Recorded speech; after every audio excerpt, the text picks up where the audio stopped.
Magandang araw din po sa iyo, Padre. Ako po si Dr. Jose Rizal. May sadya po ako kay Padre Ubak. Nandirito ba siya? Ako si Padre Antonio Ubak. Tinaasahan ko na ang iyong pagdating, Ginoong Jose Rizal. Halika at mag-usap tayo. Ako po ay may dalang sulat galing kay Padre Pablo Pastel.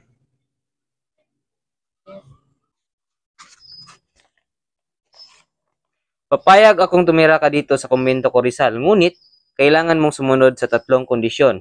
Una, tiyak na tatalikuran mo ang mga sinabi mo noon sa Espanya. Pangalawa, dapat kang munang magsagawa ng santong ehersisyo at benisyong mineral ng iyong dinaanang buhay.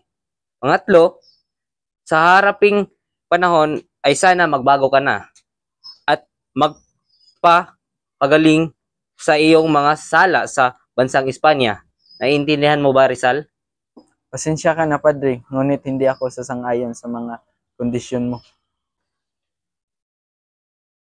Tumira si Rizal ng pansamantala sa bahay ni Don Carcenero. Hinahangaan ni Don ang talento at pananaw ni Rizal. Sa paglipas ng panahon, sila ay naging matalik na magkaibigan. Huwag kang mag-alala, Pipi. Maganda ang mga ibinabalita ko kay Gobernador Dispohol. Tsak na hindi niya pakikialaman ang maganda mong pamumuhay dito sa dapitan. Salamat. Ngunit huwag ka nang mag-abala, Don Ricardo. Sapat na sa akin na ako ipinatuloy mo sa iyong magandang tahanan. Maliit lang ito na bagay, Pepe. Mas marami ka namang naitulong sa akin kung tutuusin. Ano nga ba ang plano mo, Pepe? Hayaan kang gawin mo na ang gusto mo dito sa dapitan. Sabihin mo lang tutulungan kita. Abot lang ng aking makakaya. Sa lumipas na panahon, siya ay nagtuturo sa mga bata at naging manggagamot sa mga may sakit, lalo na sa mga may sakit sa mata. Hanggang isang araw, may isang magandang dilag ang dumulog sa kanyang tahanan upang ipagamot ang kanyang ama na may iniindang sakit sa mata. At doon, unang nasilayan ni Rizal ang babaeng nagpatibok ng kanyang puso, hanggang sila ay nagsama at bumuo ng pamilya.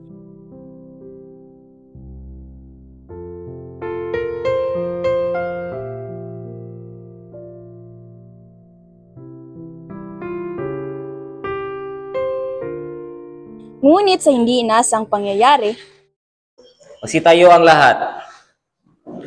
Mga mamayan ng Pilipinas laban kay Dr. Jose Rizal. Ang nasasakdal ay nahaharap sa korting ito sa salang rebelyon, sadisyon at pagbalak ng masamang laban sa bansang Espanya. Siya ay sinampahan ng mga Kastilang otoridad sapagkat di umano'y nasasangkot ang nasasakdal sa pagkipagsabuatan sa mga kasapi ng katipunan sa pag-aaklas laban sa pamamalaang Espanya. Ngayon ay maaari nang ibigay ng prosecution ang kanyang panig. Natawagan ko sa hukumang ito si Atty. Enrique D. Alcazar upang tumayo sa harapan at masaad ng kanyang panig. Gracias, Senyor. Ngayon ay babasahin ko sa iyo, Dr. Jose Rizal, bilang bahagi ng iyong karapatan, ang ebidensya laban sa iyo. Sinasabi ko sa lahat ng mga nandirito, walang sinuman ang di makalabag sa bansang Espanya para sa atin. Walang sinuman ang maaaring kumontra kung ano man ang nais ng ating bansa.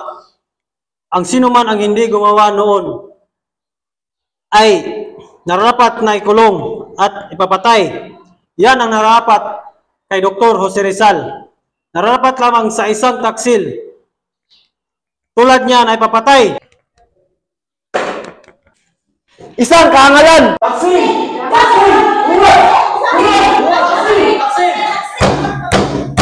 Silensyo! Ngayon naman ay ating pakinggan ang panig ng depensa. Natawagan ko sa hukumang ito si Kapitan Andrade upang ipagtanggol ang kanyang panig. Gracias, Señor. Buenos días a todos. Soy Teniente Luis Tebiel de Andrade, ang manananggol ng nakasakdal na si Dr. Jose Rizal. Sa maraming taon, ang pangalang Rizal ay nabilang sa simbolo ng hindi mabilang sa rebelyon. Siya rin ang naging simbolo ng isang mga karangian ng mga tao. Ngayon ay nagbibinbin siya ng panaginip ng kamatayan. Ano nga ba ang naging kasalanan niya? Nagsabi ba siya sa harapan ng madla o pagkamuhi o paglaban sa Espanya? Nagdeklara ba siya sa madla ng kanyang paghihiwalay sa rehimen ng Espanya? Idiniklara ba niya sa harapan ng simbahan at Espanya na lumaban siya sa kapangyarihan ng mga ito? Hindi nasusukat ng kadakilaan ng isang tao o yaman o sa dami ng kilala niyang tao. Ito ay nasusukat sa katatagan, anang loob o katapangan na ngayoy nagpapakasamay ni Dr. Jose Rizal. Bago niyo siya husgahan, tingnan niyo muna ang inyong mga sarili. Ang nais lamang niya ay ang maging pagkapantay ang trato ng mga Kastila sa mga Pilipino. Hindi kayo dapat magpadalos-dalos sa pagbibigay ng mga parusa na hindi karapat-dapat sa nakasakdal. Kaya naman, pinapanalangin ko sa harapan sa kagalang-galang na korting ito na bigyan ng kapatawaran sa kung anumang pagkakamaling kanyang nagawa. Ang huwis ay di kailangan maging mapaghiganti. Ang mga huwis ay dapat lamang nating makatarungan. Gracias, Kapitan Tabil. Ngayon ay binabigyan ng pagkakataon ang nasasakdal upang magbigay ng kanyang panig. Gracias, Senyor. Naipatapon ako sa dapitan at nanatili ako doon ng 4 na taon. Sa buong panatili ko ay wala akong ibang inisip kundi ang kalagayan ng aking pamilya at ng ating bayan. Pinagbuti ko ang pananatili ko doon sa dapitan at sumikap akong maging produktibo. Nalaman kong kailangan ng Espanya ng isang doktor na tutulong sa Cuba upang gumamot ng mga biktima ng digmaan. Dali-dali akong sumulat sa gobernador general upang may magboluntaryo, ngunit ito ay nakuha kong kapalit.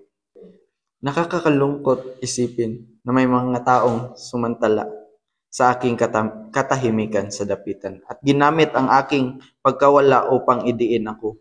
Ngayon ay nadidiin ako sa loob ng korting ito dahil sa mga paratang at mga kasalanang ipinupukol sa akin. Isa lang ang alam kong nagawa kong kasalanan. Iyon ay ang minahal ko ang sariling kong bayan.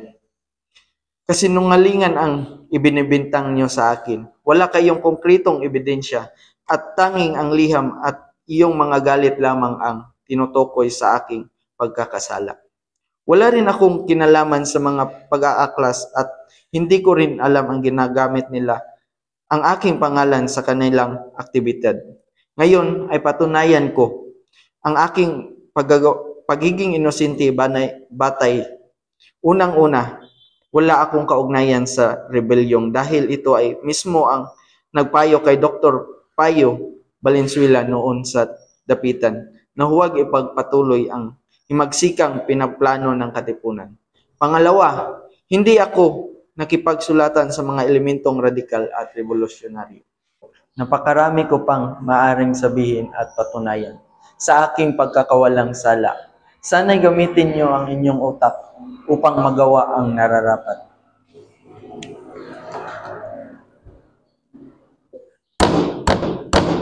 Magkakaroon muna ng isang masusing deliberasyon kung ano ang hakbang na isasagawa ukol sa kaso ni Dr. Jose Rizal. Babalik ang mga hukumang militar pagkatapos ng ilang minuto upang ipapaalam sa hukumang ito kung ano ang magiging resulta ng deliberasyon.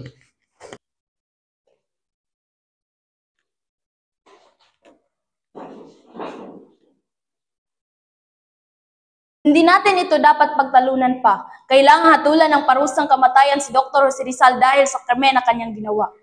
Sangayon din ako. Panahon na upang tuldukan ang himagsikan laban sa ating bansa.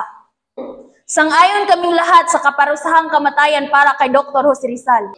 Kung gayon, parehas pa ng ating nararamdaman ukol sa kasong ito. Itutuloy ko ang asistensyang kamatayan kay Rizal. Gobernador Pulavia, Kapitan Dominguez, sumasang-ayon ba kayo sa desisyon namin ito? Ngayon, ipapahayag ko na sa inyo ang hatol ng korte. Ang nasasakdal na si Dr. Jose Rizal ay hinatulan ng korteng ito ng kaparusahang kamatayan. Ito ay pinagtibay ni Gobernador General D. Camilo D. Pulavia at ipapatupad sa 30 ng Disyembre, 18 at 96. Ganap na alas 7 ng umaga, Bagong Bayan, so ordered. Hubad! Taksil! Sinungaling! Dapat kang mamatay sinungaling!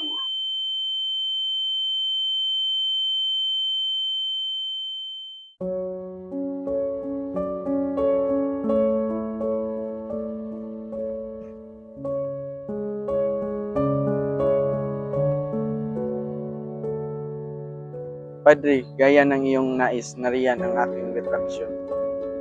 Mainam ang iyong naging desisyon, Jose. Mabuti naman at nabalislod ka na sa simbahan. Adelante, kumilos ka na.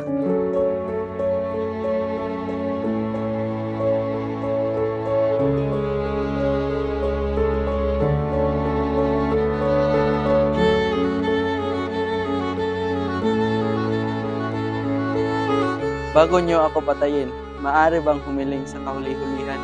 Maaari bang barilin niyo ako paharap? Posible. Pinag-uutos ng general, babarin ka namin habang ikay nakatalikod. Kung gayon, maaari bang huwag niyong barilin ang aking ulo?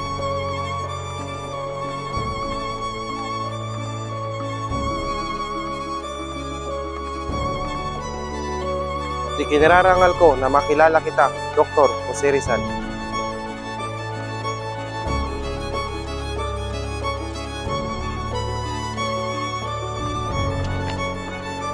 Sa ngalan ng Hari ng Espanya, ang sinumang magsisigaw ng kanyang boses na kasang-ayon sa kriminal ay paparusahan din ng kamatayan. Preparar! Apuntar! Consumatum es! Disparar!